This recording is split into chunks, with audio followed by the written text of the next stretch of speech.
Super star Krishna సోదరులు హనుమంతరావు, ఆదిశేషగిరిరావు ఆయనకు కుడి ఎడమ భుజాల్లా వ్యవహరించేవారు.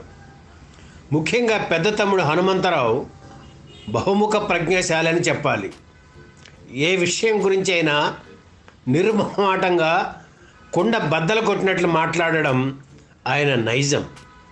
పద్మాలయ స్టూడియో మేనేజింగ్ డైరెక్టర్గా, పద్మాలయ సంస్థను నిర్మించిన చిత్రాలకు నిర్మాతగా హనుమంతరావు వ్యవహరించేవారు. అంతేకాదు, ఆ సంస్థ తీసిన ఎన్నో చిత్రాలకు కథ, స్క్రీన్ ప్లే అందించారు. గూగుల్లో ఎంత వెతికినా లభ్యం కాని హనుమంతరావు జీవిత విశేషాలు ఎంతో కష్టపడి సేకరించి ఇష్టంతో మీకు అందిస్తున్నాం. 1944 అక్టోబర్ 1న బుర్రిపాలెంలో జన్మించిన హనుమంతరావు గుంటూరులో LME డిప్లొమా కోర్స్ పూర్తి చేశారు. ఆ తర్వాత ప్రభుత్వ ఉద్యోగంలో చేరారు. నాగార్జున సాగర్ డ్యాం నిర్మాణం జరుగుతున్నప్పుడు అక్కడే పనిచేశారు హనుమంతరావు. అన్నయ్య కృష్ణ హీరో అయ్యాక తను కూడా మద్రాసు వచ్చేసి ఆవడిలో ఉన్న మిలిటరీ ట్యాంక్ రీసెర్చ్ ఇన్స్టిట్యూట్లో చేరారు. నటన మీద ఆసక్తితో కృష్ణ నటించిన అనురాధ చిత్రంలో CID ఆఫీసర్గా నటించారు. మోసగాళ్లకు మోసగాడు చిత్ర నిర్మాణ సమయంలో ఉద్యోగానికి సెలవు పెట్టి షూటింగుకు హాజరయ్యారు. ఈ చిత్రంలో చిన్న వేషం కూడా వేశారు. మోసగాళ్లకు మోసగాడు చిత్రం షూటింగ్ వాహిని స్టూడియోలో జరుగుతున్నప్పుడు విజయాధినేతల్లో ఒకరైన చక్రపాణి రోజు సెట్టుకు వస్తుండేవారు. హనుమంతరావుకు ఆయన ఎవరో తెలియదు. ఒకరోజు చక్రపాణి, ఈ వేషాలేంది, ఈ గోలేంది, ఎవరు చూస్తారయ్యా అన్నారు. 3 రోజుల నుంచి వరుసగా సెట్టుకు రావడం గమనించిన హనుమంతరావు, మీరు రోజు వస్తున్నారు కదా, చూడడానికి ఆసక్తిగా ఉండడం వల్లే అలా చేస్తున్నారు, రేపు జనం కూడా అలాగే వస్తారులేండి అన్నారు హనుమంతరావు. ఆయన ధోరణి అలా ఉండేది. మోసగాళ్లకు మోసగాడు చిత్రం హిట్ అయిన తర్వాత ఉద్యోగానికి రాజీనామా ఇచ్చేశారు. అక్కడి నుంచి ఏ సినిమా తీసినా హనుమంతరావు, ఆదిశేషగిరిరావు నిర్మాణ కార్యక్రమాలు పర్యవేక్షించేవారు.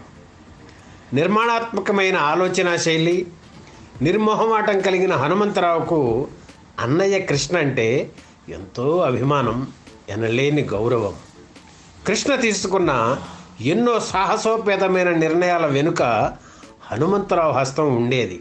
అల్లూరి సీతారామరాజు చిత్రం తీయాలనే కోరిక తనకు ఉందని కృష్ణ చెప్పగానే వెంటనే చేద్దామని చెప్పడమే కాదు, ఆ చిత్ర నిర్మాణ కార్యక్రమాలను దగ్గరుండి చూసుకున్నారు హనుమంతరావు. అల్లూరి సీతారామరాజు టైటిల్ ఇవ్వడానికి చాలా పెద్ద గొడవ జరిగింది.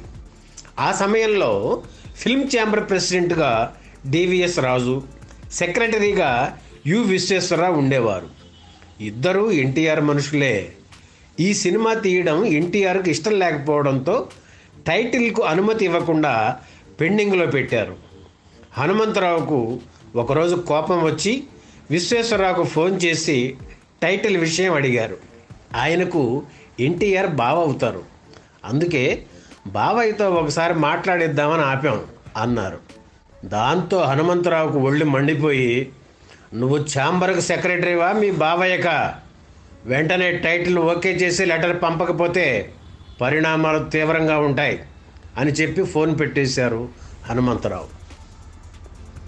ఆ మర్నాడే ఛాంబర్ నుంచి అల్లూరి సీతారామరాజు టైటిల్ను ఓకే చేస్తూ లెటర్ వచ్చింది. హీరో కృష్ణ ఆలోచనలను ఆచరణలో పెట్టడం కలిగే కష్టాన్ని, నష్టాన్ని తాము మాత్రమే భరించి అన్నయ్యకు ఏమాత్రం అసౌకర్యం లేకుండా చూసిన ఆదర్శ సోదరులు హనుమంతరావు, ఆదిశేషగిరిరావు. పద్మాలయ స్టూడియో అడ్మినిస్ట్రేషన్ వ్యవహారాలు కూడా హనుమంతరావు పర్యవేక్షించేవారు. అక్కడ పనిచేసే వారికి ఆయన పేరు చెబితేనే హడల్, టైగర్ అని పిలుచుకునేవారు. హనుమంతరావుకు మ్యూజిక్ సెన్స్ ఎక్కువ. సంగీత దర్శకులతో కూర్చొని మంచి పాటలు చేయించుకునేవారు. అందుకే పద్మాలయ చిత్రాలు అన్నీ మ్యూజికల్ హిట్స్గా పేరొందాయి. తెలుగులో హిట్ అయిన పాతాళ భైరవ చిత్రాన్ని హిందీలో తీద్దామని అనుకున్నప్పుడు కృష్ణను అందరూ భయపెట్టారు. రిస్కీ ప్రాజెక్ట్ అన్నారు. కానీ హనుమంతరావు పట్టుబట్టి ఆ చిత్రం తీయించారు. హైదరాబాదులో పద్మలయ స్టూడియో నిర్మాణంలో ఉన్న సమయంలో పాతాళ భైరవ చిత్రం కోసం భారీ సెట్స్ వేయించారు. జితేంద్ర, జయప్రద నటించిన ఈ చిత్రం పెద్ద హిట్ అయింది. చిరంజీవి నటించిన ఖైదీ చిత్రాన్ని మొదట హిందీలో రాఘవేంద్రరావు దర్శకత్వంలో తీయాలని అనుకున్నారు. రాఘవేంద్రరావుని అడిగితే, మీరు మరీ తక్కువ పారితోషికం ఇస్తున్నారయ్యా, తెలుగులోనే నాకు ఎక్కువ ఇస్తున్నారు అన్నారు. దాంతో హనుమంతరావుకు ఒళ్ళు మండిపోయి, మిమ్మల్ని హిందీలో పరిచయం చేసింది మేమేనని గుర్తుంచుకోండి అని చెప్పి వచ్చేశారు. ఆ తర్వాత నాకు రాఘవేంద్రరావు అయినా ఒకటే, ఆయన అసోసియేట్ అయినా ఒకటే, తేడా ఏమీ లేదు. రాఘవేంద్రరావు దగ్గర పనిచేసే అసోసియేట్ డైరెక్టర్ని తీసుకురండి, అతన్ని డైరెక్టర్గా పరిచయం చేద్దాం అన్నారు హనుమంతరావు. అలా తెలుగులో ఒక్క సినిమా కూడా డైరెక్ట్ చేయని ఎస్ఎస్ రవిచంద్రను హిందీలో ఖైదీ చిత్రంతో డైరెక్టర్ని చేసేశారు. హిట్ కొట్టారు హనుమంతరావు. ఆయనది డైనమిక్ నేచర్. చిత్ర నిర్మాణంలోని అన్ని శాఖల పట్ల మంచి అవగాహన ఉండేది. ప్రతి విషయంలోనూ ఇన్వాల్వ్ అయ్యేవారు. ఏ విషయం మీదైనా తన అభిప్రాయం చెప్పడానికి నానిచేవారు కాదు. ఎస్ ఆర్ నో వెంటనే చెప్పేసేవారు. 1999 ఆగస్టు 29న అనారోగ్యంతో ఆయన కన్నుమూశారు. తన కుడి భుజం కూలినట్లు హీరో కృష్ణ భావించారు. హనుమంతరావు కుమారులు ప్రసాద్, నరసయ్య. బాబాయి ఆదిశేషగిరిరావుకు చేదోడు వాదోడుగా ఉంటూ పద్మలయ సంస్థ కార్యక్రమాలను పర్యవేక్షిస్తున్నారు. ఈ వీడియో మీకు నచ్చితే లైక్ చేయండి, షేర్ చేయండి, వెంటనే సబ్స్క్రైబ్ కూడా చేయండి.